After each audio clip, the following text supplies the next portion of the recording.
Sir, ಏನಿವತ್ತು August 25 ನನ್ನ ರಾಜಕೀಯ ಗುರುಗಳು, ಮಾರ್ಗದರ್ಶಕರು ಹಾಗೂ ನನ್ನಂಥ ಹಲವಾರು ಯುವಕರಿಗೆ ಸ್ಫೂರ್ತಿಯಾಗಿರ್ತಕ್ಕಂಥ ನಮ್ಮ ಡಾಕ್ಟರ್ ಟಿ ಎಸ್ ಶರವಣ ಸಾಹೇಬ್ರ ಹುಟ್ಟುಹಬ್ಬ ಏನಿದೆ, ಅದರ ಅಂಗವಾಗಿ ಪ್ರತಿ ವರ್ಷದಂತೆ ನಮ್ಮ ಸರ್ಕಾರಿ ಶಾಲಾ ಮಕ್ಕಳಿಗೆ ಪುಸ್ತಕ, ಪೆನ್ನು, ಪೆನ್ಸಿಲ್ ಕಿಟ್ಟು ಹಾಗೂ ಸಿಹಿ ಹಂಚೋ ಮುಖಾಂತರ ನಾವೊಂದು ಅಚ್ಚುಕಟ್ಟಾಗಿ ಅವ್ರ ಹುಟ್ಟುಹಬ್ಬವನ್ನು ಆಚರಿಸೋಕ್ಕೆ ಅಂತ ಬಂದಿದ್ದೀವಿ ಸರ್. ಆಚರಿಸ್ತಾ ಇದ್ದೀವಿ. ಹೋದ ವರ್ಷನೂ ಇದೇ ರೀತಿ ಆಚರಣೆ ಮಾಡ್ತಾ ಇದ್ವಿ. ಏನಕ್ಕೆ ಇಷ್ಟೊಂದು ಶರವಣ ಅವ್ರ ಮೇಲೆ ಅಭಿಮಾನ? ಸರ್, ಶರವಣ ಸಾಹೇಬ್ರ ಮೇಲೆ ಅಭಿಮಾನ ಅನ್ನೋದಕ್ಕಿಂತ ಅವರು ಮಾಡ್ತಕ್ಕಂಥ ಸಹಾಯಗಳಿರ್ಬೋದು, ದಾನ ಧರ್ಮ ಇರ್ಬೋದು, ಅವರು ಸೊಸೈಟಿಲಿ ನಡ್ಕೊಳ್ತಕ್ಕಂಥ ನಡಿಗೆ ಇರ್ಬೋದು, ಅದೆಲ್ಲ ನಮಗೆ ಸ್ಫೂರ್ತಿ ತಂದಿದೆ. ನನ್ನಂಥ ಎಷ್ಟೋ ಯುವಕರುಗಳಿಗೆ ಅದೊಂದು ಉತ್ಸಾಹ ತಂದಿದೆ. ಹಾಗಾಗಿ ಸಾಹೇಬ್ರ ಮೇಲೆ ಯಾವಾಗಲೂ ಅದೇ ಪ್ರೀತಿ ಇರ್ತದೆ. ಆಮೇಲೆ ಅವರ ಬರ್ತ್ಡೇ ಮುಖಾಂತರ ಅವ್ರ ಹುಟ್ಟುಹಬ್ಬಕ್ಕೆ ನಾನು ಶಾಲೆಗೆ ಕಳೆದ ಬಾರಿನೂ ಹೇಳಿದೆ, ಈ ಬಾರಿನೂ ಹೇಳಿದ್ದೀನಿ. ಪ್ರತಿ ವರ್ಷ ಕೂಡ ಇಲ್ಲಿಗೆ ನಾನು ಬೆಂಗಳೂರಲ್ಲಿ ಇಲ್ಲ ಅಂದ್ರೂ ನಮ್ಮ ಶಾಲೆಗೆ ಪುಸ್ತಕ, ಏನು ಶಿಕ್ಷಣ ಸಾಮಗ್ರಿ ಇದೆ, ಆ ಕಿಟ್ ತಲುಪಿಸ್ತಕ್ಕಂಥ ಜವಾಬ್ದಾರಿ ನಂದು. ಪ್ರತಿ ವರ್ಷ ಬರುತ್ತೆ ಅಂತ ನಾನು ಆಶ್ವಾಸನೆ ಕೊಟ್ಟಿದ್ದೀನಿ. ಅದು ನಡೆಸ್ಕೊಂಡು ಹೋಗ್ತೀನಿ ಸಾಹೇಬ್ರ ಬರ್ತಡೇ ದಿನ.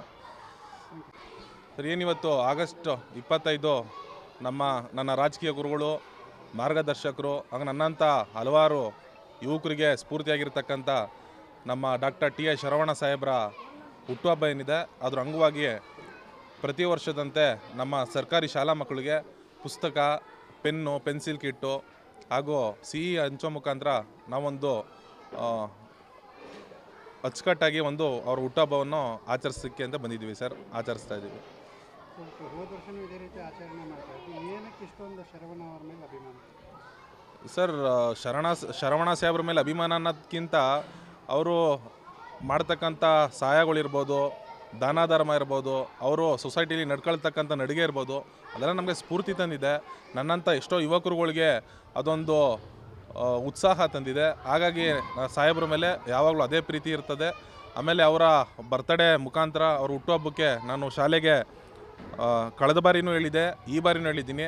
ಪ್ರತಿ ವರ್ಷ ಕೂಡ ಇಲ್ಲಿಗೆ ನಾನು ಬೆಂಗಳೂರಲ್ಲಿ ಇಲ್ಲ ಅಂದ್ರೂ ನಮ್ಮ ಶಾಲೆಗೆ ಪುಸ್ತಕ, ಏನು ಶಿಕ್ಷಣ ಸಾಮಗ್ರಿ ಇದೆ, ಆ ಕಿಟ್ ತಲುಪಿಸ್ತಕ್ಕಂಥ ಜವಾಬ್ದಾರಿ ನಂದು. ಪ್ರತಿ ವರ್ಷ ಬರುತ್ತೆ ಅಂತ ನಾನು ಆಶ್ವಾಸನೆ ಕೊಟ್ಟಿದ್ದೀನಿ. ಅದು ನಡೆಸ್ಕೊಂಡು ಹೋಗ್ತೀನಿ ಸಾಹೇಬ್ರ ಬರ್ತಡೇ ದಿನ.